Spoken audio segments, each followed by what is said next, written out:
allyship isn't an option. There isn't very much difference between, not enacting protection against violence and being the aggressor of violence itself. Because in the end, if there's no protection, then there's only aggression right now. Go beyond sharing things on Facebook. Go beyond offering support after things happen. People need you, and they need you in the moment. Everything comes from education. Once you have education, everything's an open door.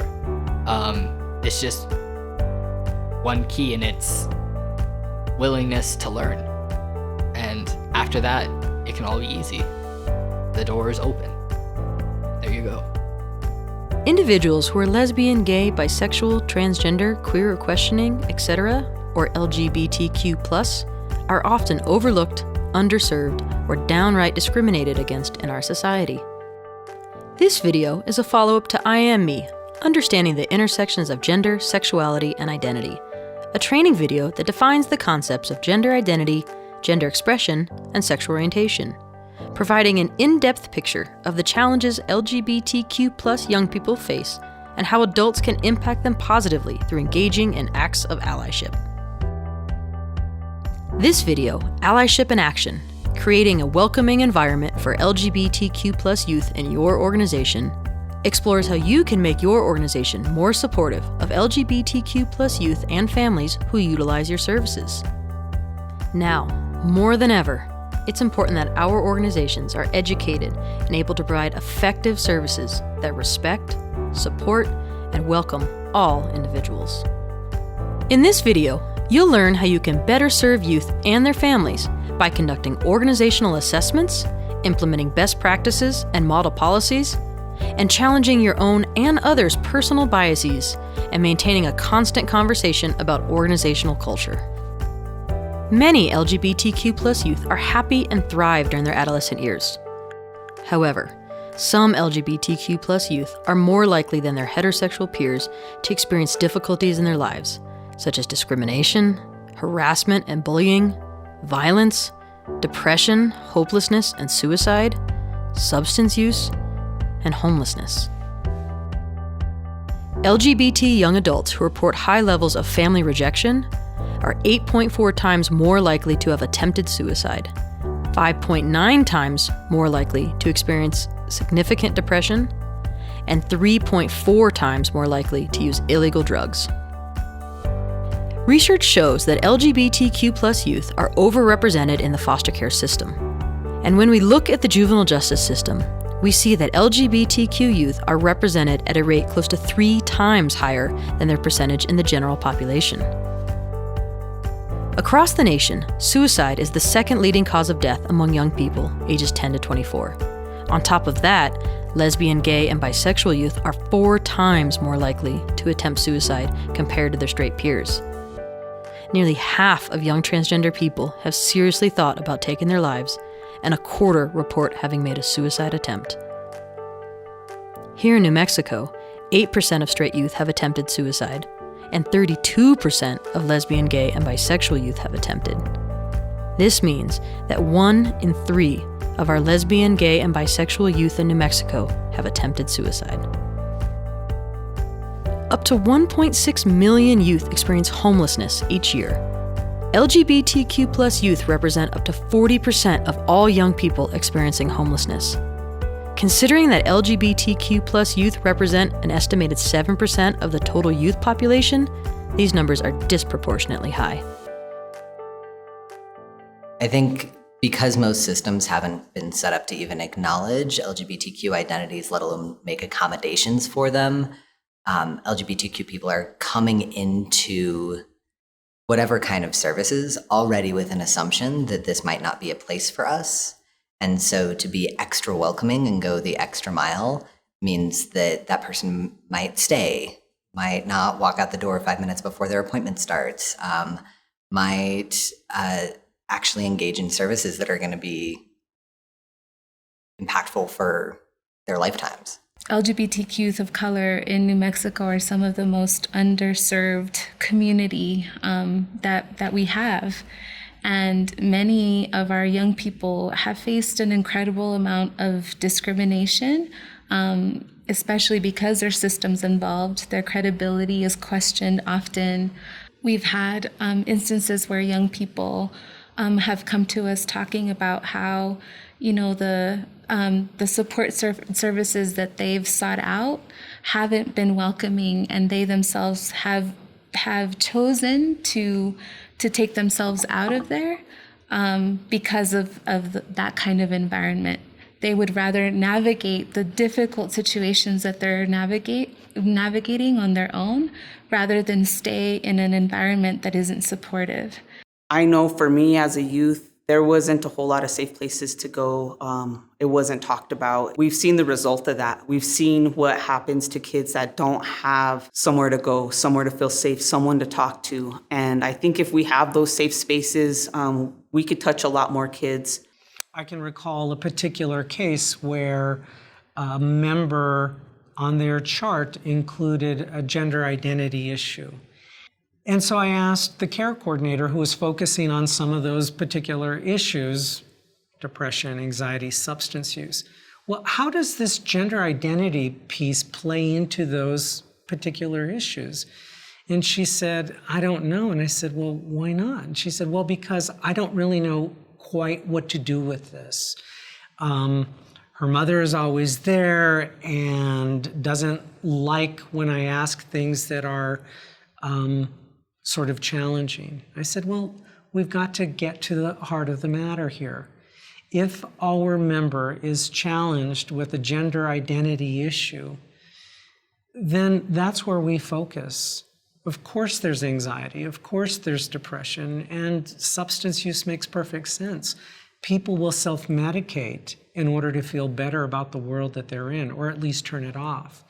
If we're not willing to go to those really hard places with our members and even challenge a parent in that environment by saying, it's really important that we look at this particular issue with your son, daughter, because there seems to be some stress there. And the only way we can really help this particular member is to support them where they are. When you're part of an organization, when you're working for them, you represent that organization as a whole. If one person interacts with you, you may be the only person that person, whether they're a customer, a student, anyone who is getting services, you may be the only person that they interact with. And if they get a bad experience with you, that represents the whole company, even if the company's very clear that that's not who they are. That's not what they are. Not only is it important to engage in acts of allyship as an individual, it is also critical that your organization has a culture that is welcoming, inclusive, and affirming to the LGBTQ+ youth and families you work with, as well as your employees. This useful LGBTQ+ organizational self-assessment will guide you in assessing how welcoming, inclusive, and affirming your organization is. Please be sure to check out more details and examples in the supporting toolkit. The needs assessment process is, I think, one of the most important things that we can do for the organizations we serve, the employees who work within the organization, but ultimately, and more important, the people that we serve out in the world.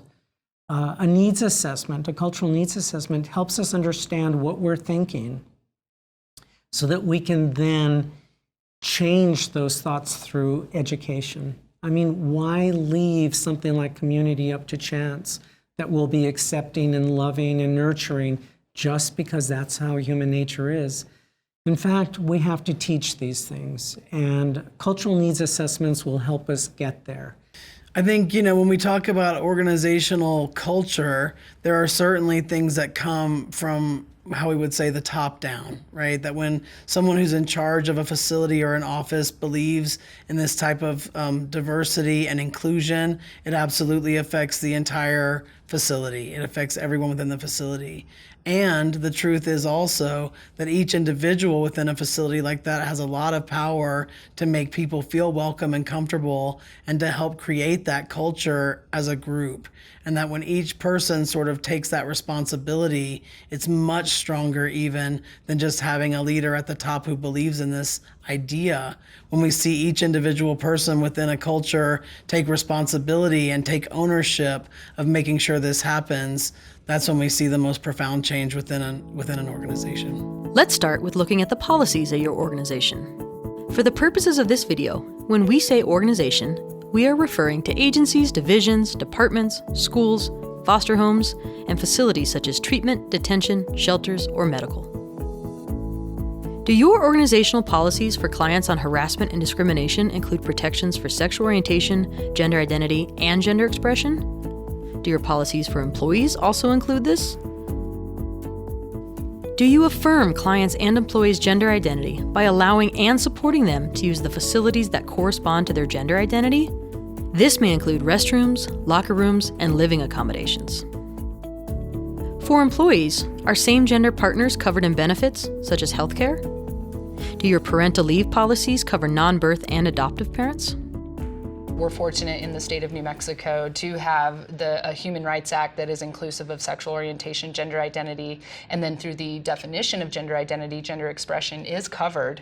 And so the best practice is to say, what does my state or what does my municipality or what does my county already have, and how can I mirror that in my organization? And that's a really great starting place, is to say, do we even have any kind of a policy? And if not, then making it happen. Well, first and foremost, policies need to reflect non-discrimination. It needs to reflect and include LGBTQ community. A lot of the times our policies are on the books, but we don't train on those policies. We don't really touch base on those policies. So making sure policy is in practice and people know how to access that policy. Let's continue with some best practices that organizations can put into place to make their services and environment more inclusive, welcoming, and affirming. Does your organization take intersections of identity into account when addressing client needs? This includes, but is not limited to, sexual orientation, gender identity, gender expression, race, ethnicity, skin color, socioeconomic background, cultural upbringing, immigration status, family trauma, health or behavioral health diagnosis, and disability. Do you have a practice of asking gender pronouns during intakes and in groups? Do you display materials, such as posters, signs, and magazines, that feature LGBTQ+ individuals, families, culture, and other representations? Do your staff use non-assumptive language? For example, do they ask youth about significant others, instead of assuming boyfriend or girlfriend? Or asking youth to take paperwork home to their families instead of their mom and dad? Do you make it a priority to ensure that interactions between clients are positive towards LGBTQ+ people? For example, do you interrupt indirect comments such as "that's so gay," as well as direct comments like "don't be such a fag"? When it's appropriate, do you discuss current events and history that are relevant and inclusive of the LGBTQ+ community? So I know that we've been taught to use language, for example, often of boys and girls here, or your mom or your dad, and to split it up into more binary terms. What we find helpful to create more inclusive spaces for youth and LGBTQ youth is to use more broad language. That way everyone's experiences can be represented and everyone can identify and feel like, oh, this is a space that includes me. So for example, instead of saying boys and girls, you can just say everyone. How is everyone today? How is your day? And instead of saying mom and dad, say you can share this with your family or take this to your house. In any organization, language across the board is going to be very vital to creating that inclusive space for LGBTQ youth and staff and employees. And of course, language manifests in many forms. It's on intake forms as you walk in the door. It's visible on posters around a room or a space. It's the modeling of positive language combined with also the constant interruption of any negative remarks or language, and making sure that folks know that that language is not accepted in this space. This is a safe space. One of the guidelines that we use in our events is, we call it ouch, oops, sorry. Essentially, the way we introduce it is if someone says something that may be racist or microaggression that hurts somebody else's feelings, then a young person in the room or an adult can say, ouch, that didn't feel good. And it gets recognized in the moment, and then we can either address it further, or we can just acknowledge that that happened, and then the two people that were involved can talk about it separately. We hear that's so gay a lot, and we just don't know what to do. Like, what do we, they're sort of almost frozen in place. There's a knowledge that it doesn't feel good and it's not good, but there's this kind of a fear of like, but what if I say it and if it comes back? I usually say this. So yes, saying that's so gay is not an okay thing to say. But I think what's really important to think of is just stopping it. So if you hear it down the hallway, what I've actually seen some staff do is say, stop it. Just stop it. Just simply say that's not okay. And then what I've seen the part two in some instances is there's been a history kind of going back to the classroom and saying, not shaming the youth for saying it, but saying, hey, I heard this thing and I just want to address it. And this is what that word means. And this is the history behind it. So kind of learning the history behind some of these terms or phrases that are being said, and then taking it to your classrooms to say, okay, this is why we don't say it. This is what it meant back then, this is what it still means now. So I think attaching history to stop really helps out, as opposed to shaming and demonizing somebody for saying something like that. Making the extra effort to make sure that you are reflecting that you are an affirming work environment, that you're an affirming place for young people, for LGBTQ young people. That means making sure that you have, posters or images that reflect their experiences. It means that you have staff among your ranks that also come from the communities that are going to be served by the services that you offer. Well, at all of our events, we start off by doing introductions, and those include gender pronouns, and also include people's access needs, different needs that they would have, either in terms of physical ability or just the emotional state that they're in that moment, and we revisit them on a regular basis. I think that sharing gender pronouns is really important because it's something that we don't ask folks very often, and it's something that's just assumed. So I think part of it is that it's really great for people to learn a new thing, a new skill about, oh yeah, that is the pronoun that I would like people to use. It's something that people don't think about a lot.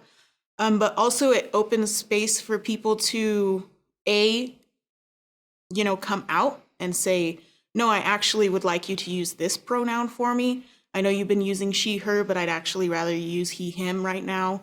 And it gives people a space to take a moment and say, I didn't know that you could use they, them pronouns. I didn't know that there was gender neutral pronouns. What does that mean? And what does that mean for me? So one of the things when I think of language in Spanish is that our language is really binary, very male, female. And one of the new terms that's being used today is Latinx. And Latinx is used specifically to identify folks who are non-binary or gender non-conforming. It doesn't do male or female, and it has, if you say Latinx, all right, you're non-binary, gender non-conforming, and it has an X at the end versus an A or an O. And so that's a new term, I think, specifically working here in the Southwest in New Mexico. It's a good term to know that's being used by a number of folks out there. Forms and promotional materials are a critical component of demonstrating an inclusive and affirming environment. Oftentimes, it is the first thing your client sees about your organization or services. Does your intake paperwork use inclusive, non-assumptive language? For example, instead of mother and father, say parent, guardian 1 and 2. Do you include non-binary and open-ended options for gender on forms? For example, do you have a line to write in gender identity instead of only male or female boxes?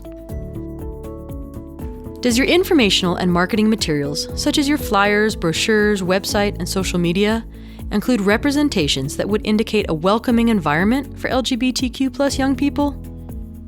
This may include explicitly having affirming statements toward LGBTQ+ people, featuring same-gender couples, etc.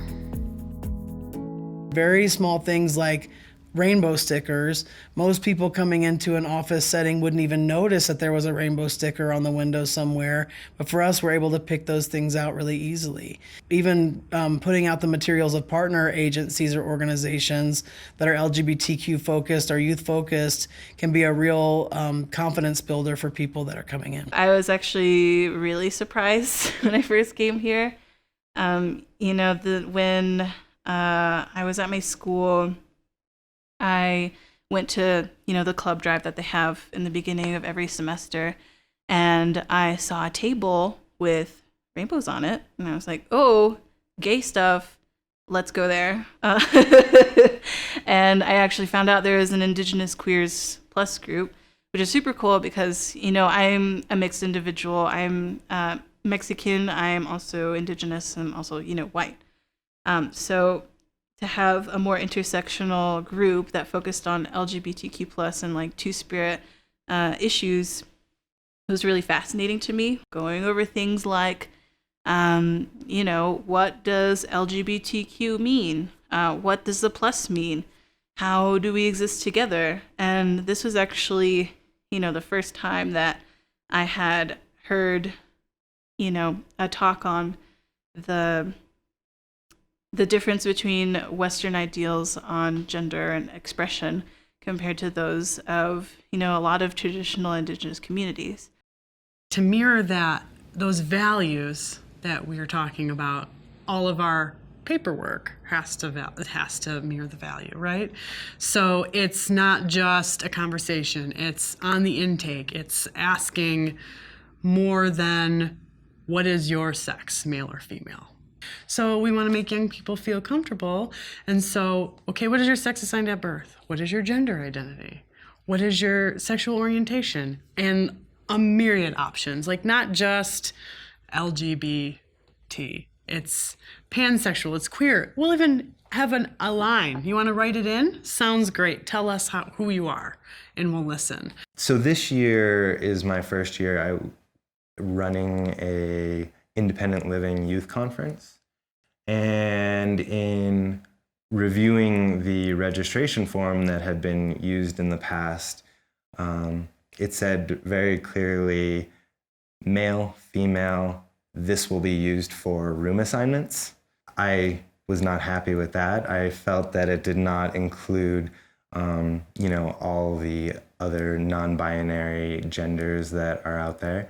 And this year's registration form is a lot more inclusive. It's the gender identity options are female, male, transgender, and gender fluid. And then we've also included a blank if you want to write something else in. We are also asking preferred pronouns on the registration form. To me, one of the main things that we need to do is just make sure that forms are gender neutral, period. And I think that affects gay and lesbian folks as much as it does transgender people. When you go into a school and the form says mother and father on the form, that deeply impacts gay and lesbian families who are bringing their child to that school. So it's not just for trans people that we want to take some of the gender out of these forms, it's also for gay and lesbian people. And then in terms of collecting demographics on gender, we strongly believe that right now the best practice is to ask a two-part question, to ask people what was your assigned sex at birth, and then in a second separate question to ask people what is the gender identity with which you currently identify. That way you're really capturing the data in a more thorough way and showing you're able to report back on how many transgender clients you're serving and collect the data, which is important. Facilities can often be either welcoming or stressful for people in the LGBTQ+ community, especially those who are transgender or have non-conforming gender expressions. If you have single-stall restrooms, are they labeled as gender neutral? If you have multi-stalled restrooms, do you also have an alternative gender neutral option available? think another thing that's really important to look at, in particular with our trans and gender nonconforming community, is what kind of access to facilities does the trans and gender nonconforming community in our workplace have? Something around gender neutral restrooms is always important to look at. You know, for instance, our office at Equality New Mexico, we have single stall restrooms directly across from us. So that's an ideal opportunity for us to look at making that space gender neutral, so that we have a more welcoming space for transgender and gender nonconforming staff, as well as people who are visiting our space. I feel anxious when I have to use a bathroom I'm not comfortable with, and I'll just hold it, and there needs to be policies that protect me in using whichever bathrooms, or there need to be gender neutral options for bathrooms. I think it's really important to acknowledge that transgender people may not appear the way you expect us to appear, and that when we self-select to go into a gendered bathroom, that is a legitimate decision, and we don't need any kind of help or redirection around which bathroom we're using. In order to provide the most inclusive, welcoming, and affirming environment for the youth and families you serve, it is critical to also protect, affirm, and support your employees. Do you provide staff trainings on LGBTQ+ issues? Is it mandatory or optional? Is it one-time or ongoing? Do staff have access to the appropriate LGBTQ+ resources to support their clients and supervisees? Do you have a practice of asking pronouns at staff meetings, in interviews, and other interactions? Do you ask questions to ensure potential candidates can adequately put biases aside and understand the needs of LGBTQ+ clients? Do supervisors help supervisees analyze what biases might come up for them in their work? How are your organization's practices around equity and inclusivity, how are those demonstrated to an applicant coming to your organization? How are they demonstrated as values for your organization in the interview process and the interview questions? Then potentially also in an employee evaluation model. So is that a common thread, equity and inclusivity, and a common expectation at the organization level in a daily practice? Making sure that we're talking about the workplace culture on a regular basis, so that it's not just something that happens between, say, the director and a single staff member, but that it is really a staff-owned process. But making sure that that's always something that's being talked about and focused on among all the staff, and making sure that that kind of feedback is invited from all staff, because we all have unique experiences. And what may be a welcoming environment for me may not necessarily feel welcoming to someone else who exists at a different intersection of identity. Part of shifting organizational culture is not just implementing and creating all these policies, but also as part of the orientation of an employee. Is there an LGBT 101 that an individual has to go through? Is there a trans 101? Is there that educational component that is attached to this policy? Because without understanding that an organizational shift is not only policy, but also this educational aspect of, and that is continually ongoing. Specifically, and I think of what agencies can do is offer trainings, offer webinars, offer workshops, conversations where these type of topics are being covered. So like a perfect example being LGBTQ plus 101. That would be like kind of a good introduction to like, what is it? What do the letters mean? Why are they said that way? And then kind of going through doing a trans 101, then doing a bias, like what are biases, talking about oppressions. We really try to be intentional and true to the fact that we are not single issue people. That's what Audre Lorde said. We do not live single issue lives. And it's important to remember that every day, that the way that I walk through the world can be very different than a friend or a partner or a close person to me, that we may look like we do, but we don't always have that. And so thinking about how to bring in all those other topics that make up who we are is a really good way to start training staff and help create visibility for different identities. We've trained a lot of clinicians. So you may have a situation where a doctor or a nurse or nurse practitioner is ready to go, knows everything about how to treat a transgender patient, but if that person can't get past the front desk, then they never even know that doc was back there. Back in my high school, when I first went, I really considered it my home. It was my home away from home. It was just my base. I felt fantastic there. And when I decided to come out as trans, I talked to some people and we discussed with the staff and faculty my name and pronouns. And one of them was just not for it. They didn't speak very openly about why, but they didn't call me by my preferred name or my preferred pronouns, just regardless of how many times people brought it up. So we brought Transgender Resource Center of New Mexico in, and they came in, they did a panel, and they did a presentation for the faculty and staff and the entire school.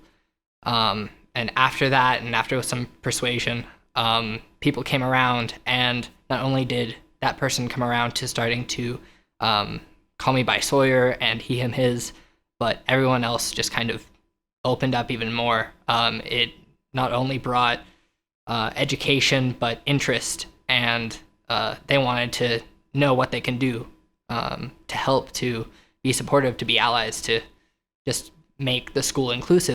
Our executive director asking me my gender pronouns was really huge, because like I had been using she, her, hers as my pronouns for, 21 years. Then when I decided to sort of dip my toe in the they, them waters, it was really great to be then asked by the, my boss's boss, like, hey, what pronouns do you use? I want to make sure that I'm doing this right. And even though it was a little bit like after the fact that she did it, and it was really meaningful to me. I don't think it's that hard to make people feel cared about. And asking people's pronouns is a really easy way to make them feel cared about. Whenever you interact with clients or colleagues, it's important to examine your own personal biases surrounding marginalized groups. Bias, or prejudice, is a tendency to believe that some people, ideas, etc. are better than others, and that usually results in treating some people unfairly. Or it's a feeling of like or dislike for someone or something, especially when it's not reasonable or logical, and oftentimes it's based on stereotypes. Everyone has biases. What is of utmost importance is to be aware of our individual biases and pay attention to how those might surface in our work. As a service provider, your role is to provide thorough, effective care for every individual, regardless of these biases. When dealing with your own biases and working with youth, it's really important that you take a self-inventory of your biases. And having a supportive supervisor can really help with that. Someone that you can be honest to about your biases. Having that supervisor to say, okay, you acknowledge them, let's set them aside while working with this youth. I think the first thing that we have to do is look at the biases we hold about youth, period, right? We have to first be willing to look and see that we frequently want to take away the agency of young people. We frequently don't believe that young people know about themselves or can articulate things about themselves or should be trusted when they do that. In the transgender communities, we see that a lot, that young kids and even older young people are frequently invalidated when they come out as trans or express their trans identities to the adults in their lives. And one of the first things people say is, well, no, you're not, or that's not true, as opposed to saying, I hear you saying something that's profoundly important to you about yourself. So I think one of the first things is just to look at where we are prejudiced against youth and don't trust their judgment on their own experiences and their own needs. Then I think when it comes to LGBTQ youth, it gets even worse. I think that we have to be willing to examine so many of the prejudices that we hold that are intersecting to create a lot of bad outcomes for young LGBTQ people. So this includes not only looking at where we may have biases against gay or trans people, but also we have to look at racism, the biases that we hold around disabilities, and also folks who live in poverty who may not be housed We have a lot of perceptions that we carry around that I think can be real barriers to young people seeking and really receiving quality services. One therapist we heard about was working with a trans client, and who was getting discriminated and shunned and made fun of in the community, in a rural community here in New Mexico. And the therapist said, well, maybe if you just didn't act so gay. Well, now wait a minute. A, that's not okay. But B, where did the therapist think that that was okay to say? Now, I get that the therapist was trying to help, and the therapist was really, in their mind, trying to help that patient avoid pain. But they didn't realize they had never examined their own assumptions around gender and orientation, and they'd never really thought what it was like in their community around those issues. Well, I think one of the main things is that in our culture now, where we are in history, is that what we're dealing with is a lot of times more of an implicit bias than an explicit bias. So one of the things that comes up a lot when I talk to folks about racism is, I'm not racist, I wouldn't not hire a black or brown person into a position. But the truth is, there are even online tests that we can take to examine our own implicit biases, and it turns out that almost all of us are going to have those things because we're products of the culture in which we're raised. So as a white person who was born and raised in America, it's impossible for me not to have some implicit biases. Even if I don't want that to be true, it is in there, and I can't really work to change that or shift it until I can first at least acknowledge it and understand it. First, kind of see that we all of us hold biases. We've been in systems that have taught us certain ways of being, and sometimes it's really hard. It's like the horse, we just see like this, and we can't see these other biases that are coming our way. In order to provide the best care possible for the youth and families you serve, especially those who identify as LGBTQ+, it is critical to take strides to make your organization inclusive, welcoming, and affirming. Let's review the main pieces of the LGBTQ+ organizational self-assessment. Conduct organizational assessments to better understand the climate and needs of your organization. Implement model policies that protect and include your LGBTQ+ clients, youth, and families. Put best practices into place to show clients that your organization is affirming and welcoming. Update forms and promotional materials to be more inclusive. Be sure your facilities are accommodating. Apply best practices to employees, especially in training and hiring. And finally, challenge biases of your own and others. Like allyship, creating a healthy and supportive organizational culture is an active, ongoing process. It is important that all of these policies and practices are put into place and are revisited regularly so that they continue to evolve and meet the needs of the youth and families you serve. Remember that when a youth or a young person opens up to you, it's because they trust you and they've come to you for a reason. So your first reaction or your first comment should be a very positive. It should be one of gratitude, of thank you for trusting me and coming to me and talking with me. And so now let's work together to see what we can do to best support you and to create an environment where you feel supported and valued. In a world that often doesn't see them, or sees them as a problem, or sees them as a stigma, or sees them as all the negative things, or the scary things, or the nervous-making things, just to be treated like a regular person is awesome and priceless and speaks volumes, right? Because suddenly it becomes internalized. They can internalize these feelings of, oh, I am worth it. I am not all these things that my family has told me I am. I am not all these things that my community has said I am. I am a full person. I want to step into my own power. What does it mean to be me? I can now say that without fear. So being seen, building a relationship, showing that you're standing there in it with them, that you're their advocate, that, you can't put a measurement on that sort of stuff.